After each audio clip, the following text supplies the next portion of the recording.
Before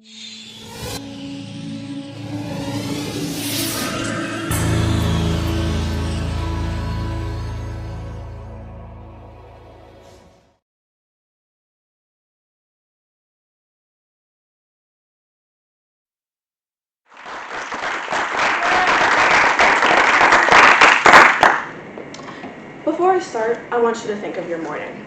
Were you rested? Did you brush your teeth and suddenly you were just anxious from some anxiety-inducing thought? Did you wake up and immediately go on your phone because you felt you were behind? These are things that add up. Your life is anxious. Your life is built off anxiety. You push your thoughts away. We live every day preparing to face the unexpected.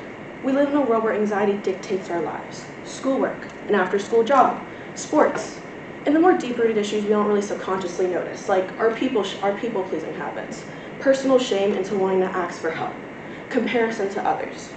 You may reflect on what I'm telling you as I'm speaking to you, but have you ever realized that these things I'm talking to you about are things we just see as a small deal? We brush it off, and you know what, maybe that may work for a little while, but do we actually end up coming back to it? These are things that we call desensitized anxiety. At the age of 13, once we hit adolescence, our brains completely change. From the youthful, innocent, playless, and mindless mind we used to live off of, we now see the world in a deeper perspective. We make meaning off of everything. Our environment, our friends, our parents, school, our jobs. These mean more to us. In 2022, a study was conducted by Thea L. Anderson, which stated that roughly 30% of American adolescents experience some type of anxiety disorder. This is absolutely mind-blowing when we think about how this number will only increase now that it's 2025. There's a reason for this. In our brain, neurologically, there are things going on as soon as we hit early adolescence. Our limbic system, which controls our emotions, is on a roller coaster. You feel things at 10 times the speed, whether you're angry, you're upset, you're sad, it all skyrockets. The prefrontal cortex, which you'll notice develops more in adulthood, isn't quite there yet. That means you can't really rationalize your emotions in a more mature and intellectual way. Now I want you to imagine this. Imagine you're on a hike. Imagine everything's going great. Imagine you're calm, you're one with nature. Then suddenly a brown bear approaches you. What do? Your body instantly hits fight or flight mode.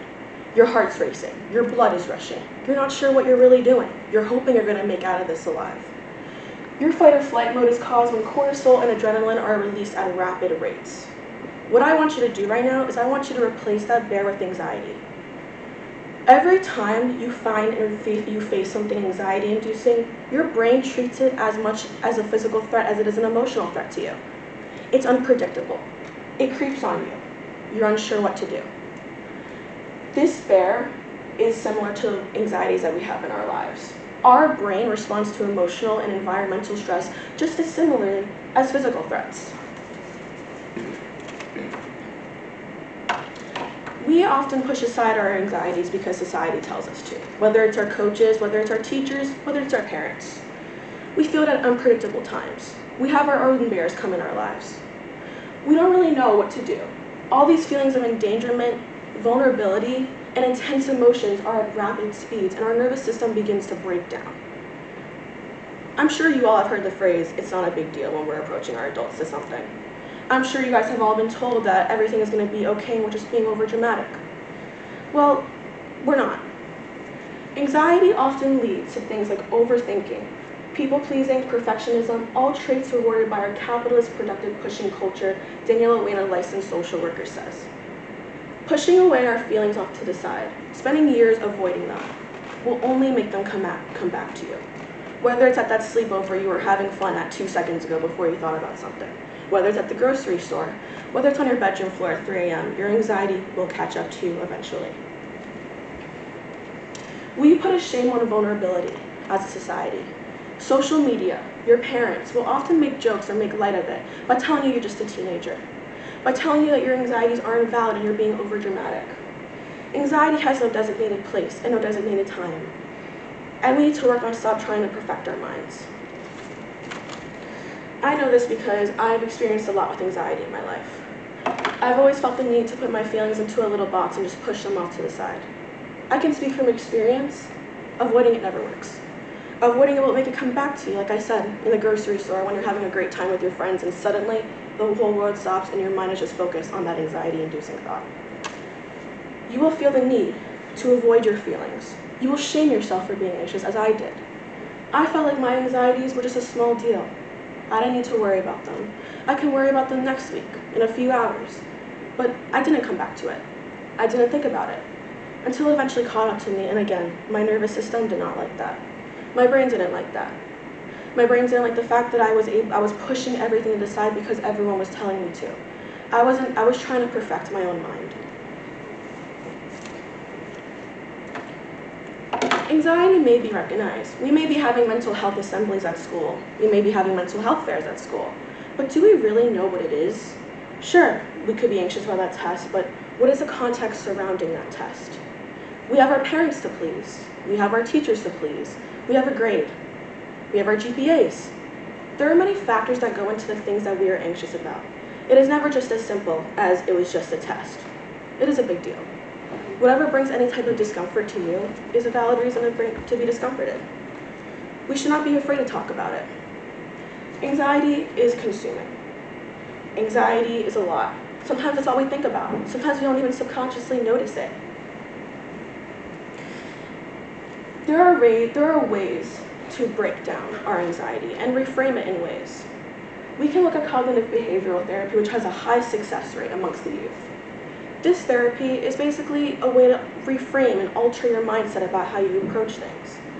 You can go from the shift of society telling you it's not a big deal into how I'm feeling is okay.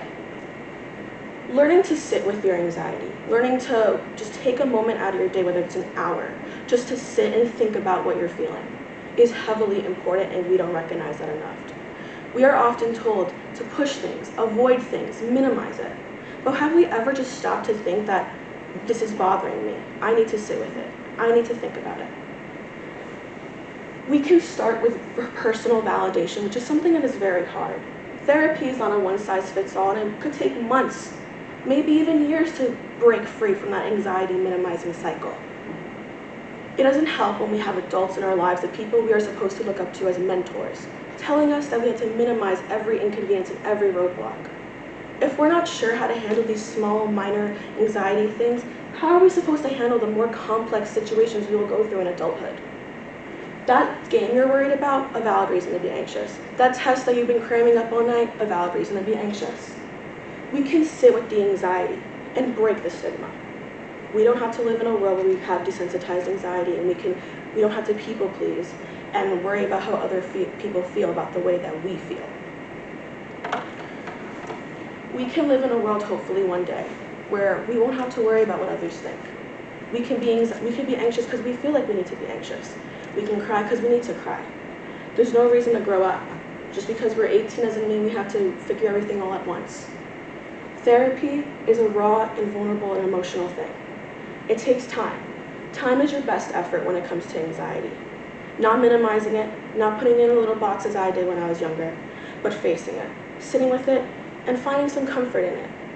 You feel things because your brain has the powerful ability to feel things. You feel things because your brain is designed to feel anxiety. Your brain is designed to feel sadness. We're not meant to push it away. We can sit with it, we can reflect on it, and we can think about it. We can even talk to an adult about it. An adult who instead won't minimize it, but will tell you it's okay, and you can feel that way.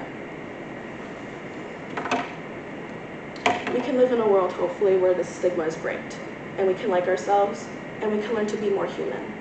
We don't have to perfect our minds. We don't have to feel anxiety in a perfect way, but rather we can feel in a way that suits us and our best interests. And hopefully in adulthood, instead of avoiding these imperfections about ourselves, we can learn to sit with it, be proud with it, and feel it. Thank you.